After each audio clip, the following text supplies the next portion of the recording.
una, nagpunta po ang atin pong pangalang Pangulo, hindi sa paglilitis, kundi para po kamustahin ang kanya pong defense panel.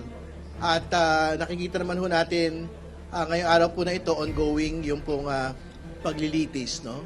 So, antayin ho nating matapos yung kabuuan po ng presentation of the witness. Pero tingin ko naman lahat po ng mga mayor na mga punto na gusto hong ma-deliver ng prosecution ngayong araw po na ito ay na-deliver po as we speak. So, we'll wait for the entirety of the day to make a complete assessment of day 2 of the impeachment trial.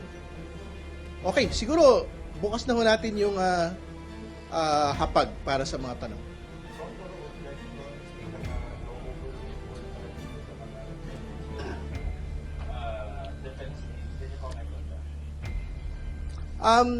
Meron po kasi talagang mga objections na tingin ko bilang abogado parang a bit impertinent already, no? Marami ho mga tanong doon, marami objections doon, halos pa ulit-ulit. Hindi ba? But I think that is the job of the lawyer to do. So siguro naman kung bahagi ako ng defense panel, baka yun yung kailangan ko rin po talaga gawin para tiyakin na hindi ho makapasok yung mga ebidensya na dapat pong hindi makapasok, no? Para maprotektahan ko po yung kliyente ko. But that is their strategy, and we will respect that particular strategy. I mean, malaya naman ho sila to implement whichever trial strategy and tactics that they would want to undertake. Pero syempre, they will have to contend with the reality of the court as well, na objections will ultimately have to be sustained or will have to be overruled. No? So, and that is what they are seeing today. Now, there are a series of overruled objections by the defense panel.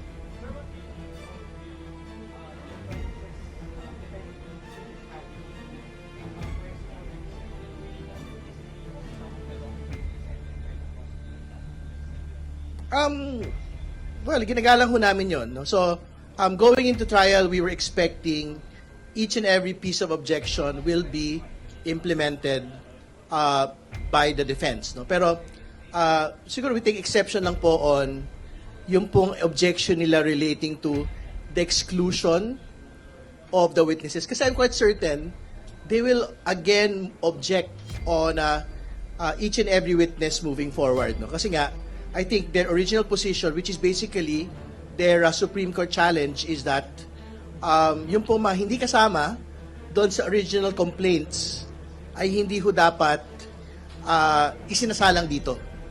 But again, ang posisyon ho namin ay all of these are already part of the pre-trial order. So basically, nagpasya na ho yung Senate Impeachment Court na lahat po ng mga witness na gustong ipasok ng prosecution at defense ay nandoon na po sa pre-trial order, with a further reservation na in the event na meron po mauna reserved witnesses and other witnesses na hindi ho reserved at hindi ho listed, pwede pa rin naman ho yung isalang for as long as meron pong approval ng Senate Impeachment Court. But again, and to bring the question to them as well, ang totoo naman ho, nothing in their witness list was ever stated in the House answer, which is a non-answer, and also in the Senate answer, which is also a non-answer.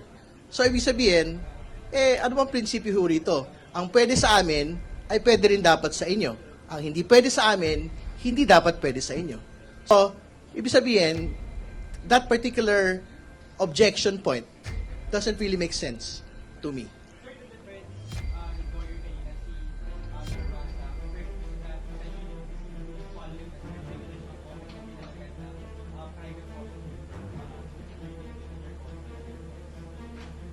I don't understand why defense or lawyers are actually allowed to make their ideas known, ano?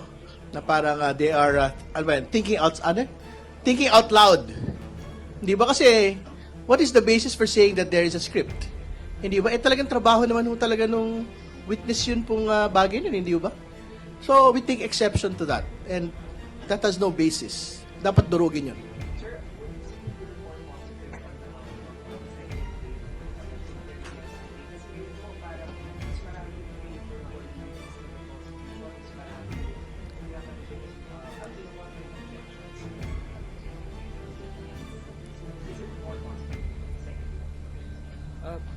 dadagdag ko lang before our prosecutary, no? Ito'y parati natin sinasabi from the very start. Once the trial begins, makikita natin yung katotohanan. Ito yung katotohanan eh. The evidence will speak. Nakita din natin kung anong strategy ng defense is actually to mute the evidence or to do anything that they can technically not to allow the court to appreciate the evidence. So andun na tayo to a point that they even raised a question about the about the witness being about the witness capacity or his even expertise on taking the witness stand, no? So it's very clear now that sabi ko nga ngayon hindi pa tapos itong araw na to, but we are claiming victory because all the motions that were raised by the defense most of them were overruled, and we are very thankful to the presiding officer because alam niya yung mga strategy na ganito, no? So ultimately, nakita natin ng taong bayan ngayon na habang tumutuloy umunsad itong impeachment trial, very clear na talagang na lumalabas at lumalakas yung panawagan ng prosecution na ipakita sa taong bayan yung katotohanan. And that's what we've been seeing now so far on the first day, no? Pwede kong dagdagan yung tanong ni Dwight kanina, yung sa script, saka dun sa numerous objections. May nag-coach kasi kanina. Kanina umaga may nag-coach. Yun ang turo niya nung pumunta siya dito. Hindi ko alam. Pero ang alam ko, yung preparation will always beat the objection. So, kita-kita po natin na handang-handa po ang prosecutors kanina. Diba?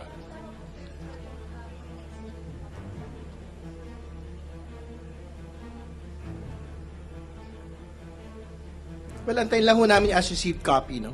Bago ho namin i-disclose fully. Ano po?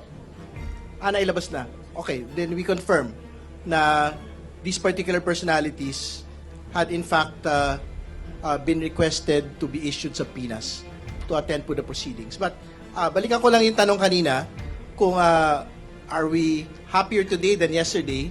Ang totoo naman ho, it is the same high expectations that we've seen from yesterday. Katulad ng sinasabi kahapon, the fact that we had reached impeachment trial day is already the victory in itself. And on the second day, ganun pa rin naman ho. We are presenting the evidence as we had promised the nation. So, malaking bagay po ito. Itong dalawang nagdaang mga araw po na ito. And more importantly, we're not keeping tabs naman po on yung tally. Wala kaming tally sheet. Kung sino ho yung na-reject yung objection, sino ho yung na-sustain yung objection, sino ho yung nautal. Kasi, ang mahalaga naman po dito, yung pagpapalabas ho mismo ng ebidensya, either ng prosecution or ng depensa. So, pareho lang po. Yung high expectations namin of yesterday is the same high expectations that we had today.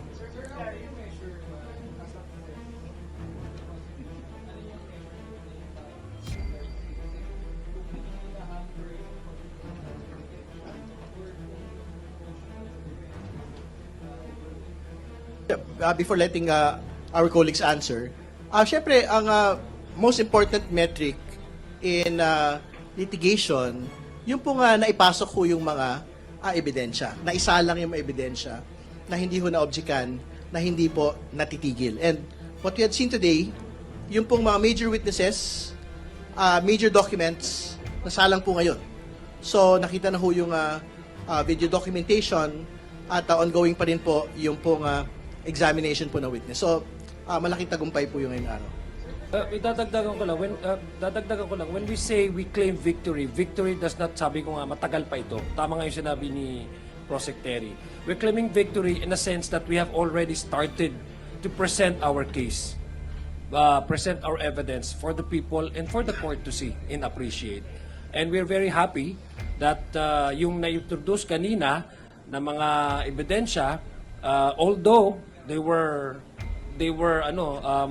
challenged by the defense, which basically we respect that because that's part of their strategy, but still it was overruled, and it has reached a point where babalikan yon, and then probably sabi nga ni Secretary, probably this will be later on introduced as an evidence. So in that sense, we have already started the trial, and we have already shown to the public what evidence we have. No? So in that sense, sabi ko nga, we are claiming victory kasi ang mananalo talaga dito ang taong bayan. Dahil para naman talaga sa kailang impeachment na to at para malaman nila kung ano yung kaso na ipapresenta ng prosecution.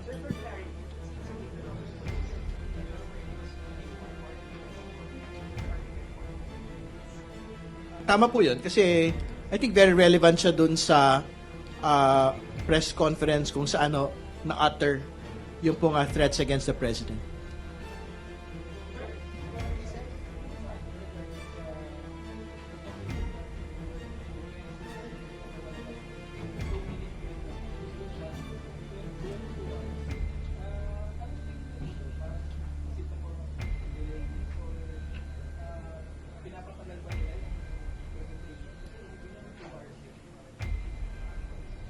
Well, nagsabi naman ho yung presiding officer kanina, di ba ang sabi naman ho niya, malaya ang mga partido kung paano ho nila ilalatag yung kanila pong mga ebidensya. So, ibig sabihin, pinayagan ho yung prosecution to make that particular presentation doon po sa 2 minuto at doon sa iba pang mga mas maigsi na mga videos po na present. And on the other hand, ang sinabi ho ng presiding officer, kung gusto ng depensa, na isa lang yung kabuuan po ng pong mga press conference, malaya ho silang gawin yon. So, ibig sabihin, our understanding there is the Senate Impeachment Court does not want to intrude on yung pong freedom of the parties to decide kung paano ho nila isasampa yung pong mga ebidensya.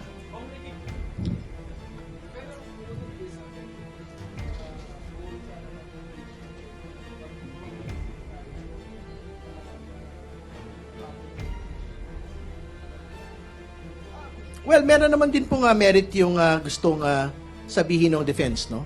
To be fair to them. But again, if that is what they would want, they can do it on their own terms when it is their time to actually present their case. Magandang gabi po. Yung grupo ni Atty. Torion, nag-file po ng petition sa Supreme Court and nag-ask po sila ng PRO or standing order dito po sa impeachment trial kay Vice President Sanders. Dahil ang pinupush po nila yung kay the presiding officer, Senator Catherine Escudero. Your thoughts po? Yung kasi ang bread and butter nila, mag-file ng TRO. So, sa tingin ko, specialty of the house na nila yun. So, of course, wala naman po pumipigil sa kanila na gawin yung mga ganyang bagay kasi yung nga po ang, kumbaga, kahit nakapikit na po sila, expertise na po nila yan. And mararapat naman po na mag-file sila kung may mga tanong sila na gustong masagot, pero I believe na na-resolve naman po lahat yan nung first day natin. Yun lang po. Malaya naman po talaga mag-question ang kung sino man at dumalo sa Supreme Court. Pero sa aking palagay, ito internal na rules ng Senado. Ang impeachment trial ay internal or exclusive na binigay na kapangyarihan ng Senado. So it also follows, no, logically, na ang mga membro na hukom, umuupong hukom ng mga senador, sila din ang magde-decide kung sino yung magiging presiding officer nila. Paragay ko, yung isa sa mga pinagbugutan nila is yung discussion whether yung transcript ng mga framers ng Constitution would still be matter, no? We've heard a lot of legal opinions, pero itong mga transcript ng during the 1986 Constitutional Convention, they may have influence, but they're not really controlling. What's important is what ratified by the people. Ang i-ratify naman po ng taong bayan kung ano yung nakaspell out doon sa specific provision na yon doon sa Constitution. So very clear naman po na yung isa sa mga naging kasagutan nung mayroong mga opinions na lumabas during the yesterday's first day of the trial, and the senator judges have already concluded and have already settled on that issue. So, eternal ito sa Senado at palagay ko naman, without preempting what would be the result of the or the decision of the court, I'm sure the court would probably respect also the independence of the Senate, especially that the Senate is given an exclusive power by the Constitution to try and decide impeachment complaints. Siguro panghuli na lang on the Supreme Court petition. Alam po nyo, ilang petition na yan eh. Una, ilang petition na yan, ilang motion na yan. Hindi pa sila naawa sa puno. Nagsasayang sila ng papel. Kasi ang totoo naman ho, ang lunsaran po ng laban na po ay wala na ho sa Korte Suprema, andito na po sa Senado. At ang totoo ho, nakakatawa na ho talaga yung absurdity ng posisyon ho na in each and every time, kailangan hong ipaliwanag ng depensa that meron ho silang pending proceedings in the Supreme Court questioning all of these. Hindi ba? Kaya they are free to do it, but we will proceed with the impeachment trial until the very end. Idadagdag ko lang, those groups are associated with the respondent. It's very obvious lahat ng ginagawa nila to delay. And unfortunately, na-frustrate sila ng Constitution because it has already started. And hanggang ngayon, ay hindi sila nawawalan ng pag-asa para i-delay. Pero pasensya na po, ang Constitution po at alam po ng ating mga senador huwes kung ano yung katungkulan nila. Tuloy na po yung proceedings. Kaya nga po sinasabi namin, this is already a victory for us because the impeachment trial has already started despite the efforts of some of those who want to delay this or to stop this. So, may kumpiyansa kayo na hindi mapapahinto ito na impeachment proceedings against Tingin ko wala na hong makakapigil dito at this point.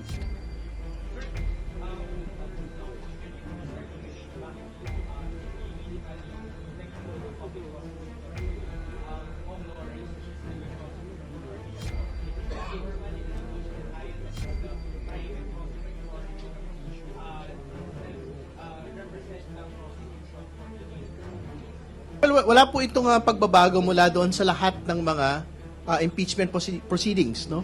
As far back as the Estrada impeachment and the Corona impeachment, ang kadalasan po ay paghahati po ng trabaho, no?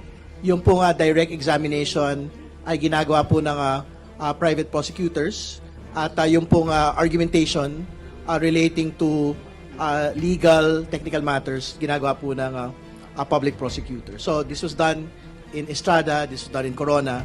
We're doing it again now.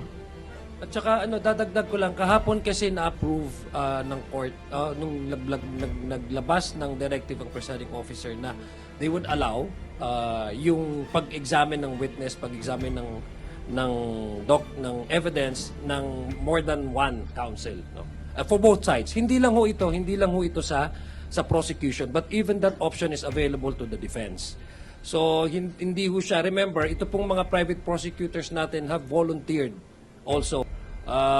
Nag-volunteer ho sila sa panel ng prosecution ng House of Representatives kasi naintindihan nila kung gaano ka-importante itong usapin na ito at saka yung being an officer of the court, kasi mga abogado sila, matawagin lang ho namin sinasabi ito, they understand their civic duty to really make sure that the Constitution do well implemented. In this case, the accountability mechanism of the Constitution will be alive and well and will be felt, no, to serve the interests of the public.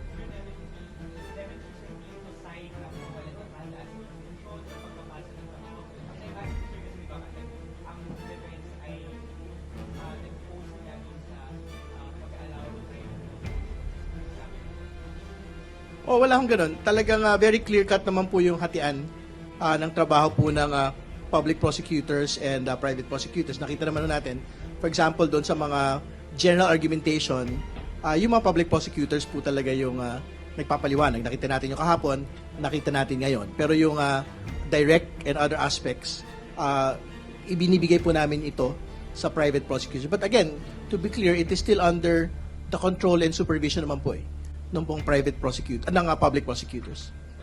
Gusto ko lang talagang i-reiterate and highlight, no? Kasi yung ganong klaseng framing, baka yun na lumalabas, no? Volunteers po ito. itong mga private prosecutors natin, the House Prosecution Panel did not actually ask them to be part of the prosecution team. They have volunteered their services pro bono.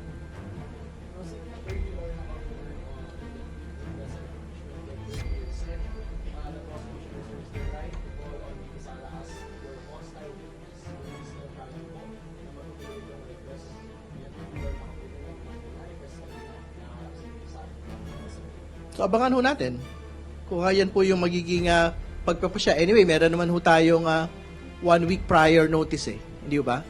So if we see the Vice President in that list, then she will be in that list and then she will be called to the stand. So antayin po natin if that is something that will actually happen. Saka kanina, kala nyo, di ba? Pero clickbait. Dumating lang na umaga tapos umuwi rin. So parang clickbait lang yung dating kanina. Na-clickbait tayo lahat. Kala nga namin mag-a-attend na rin nung ating hearing, trial. Pero nag-attendance lang pero nasa kantin. Hindi pa nagpaliwanag. Sayang, pumunta na rin sana sa hearing. Mas maganda rin kasi na nandun naman siya. Di ba?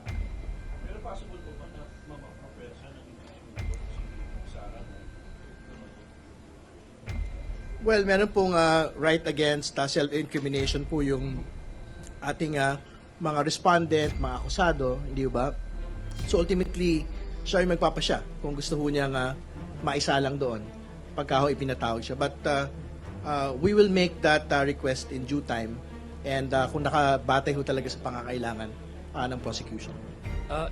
Idadagdag ko lang, I think yung pag-raise nung request na yun ni Attorney Kapunan, ang sinabi niya, we are not waiving that option. We are reserving that right. Ibig sabihin, kung dumating sa punto na the only way to prove, for example, the case of the prosecution is also to request the presence of Vice President Sara as probably a hostile witness, then that option is available and open to the prosecution. Hindi naman nag-rule din ng presiding officer, so that would be a discussion that will later on be tackled by the impeachment court.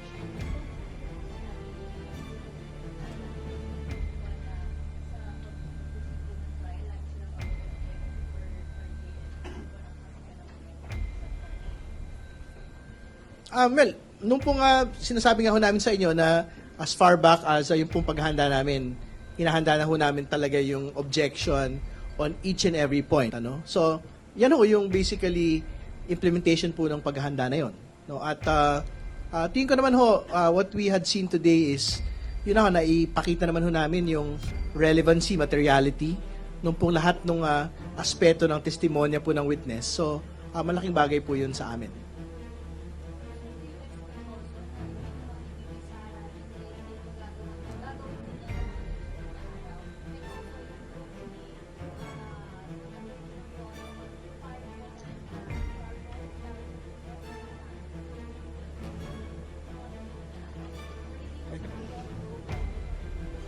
Well, unang-una, we cannot predict what would be the next itinerary of the Vice President. What is important to us is the impeachment trial is now ongoing. Yun ang pinaka-importante. Whether she would come, she would participate, that should entirely be her decision in concurrence with, of course, her defense lawyers. No? We don't anticipate.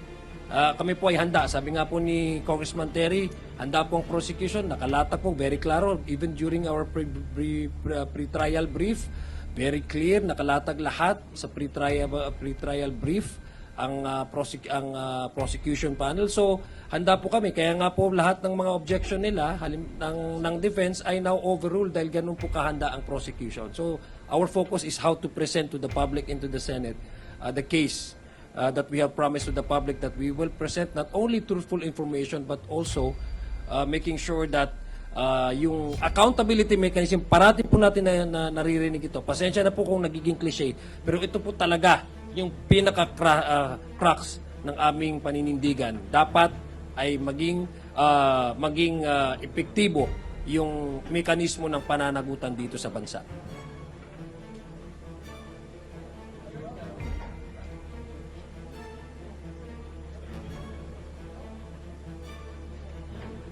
I object.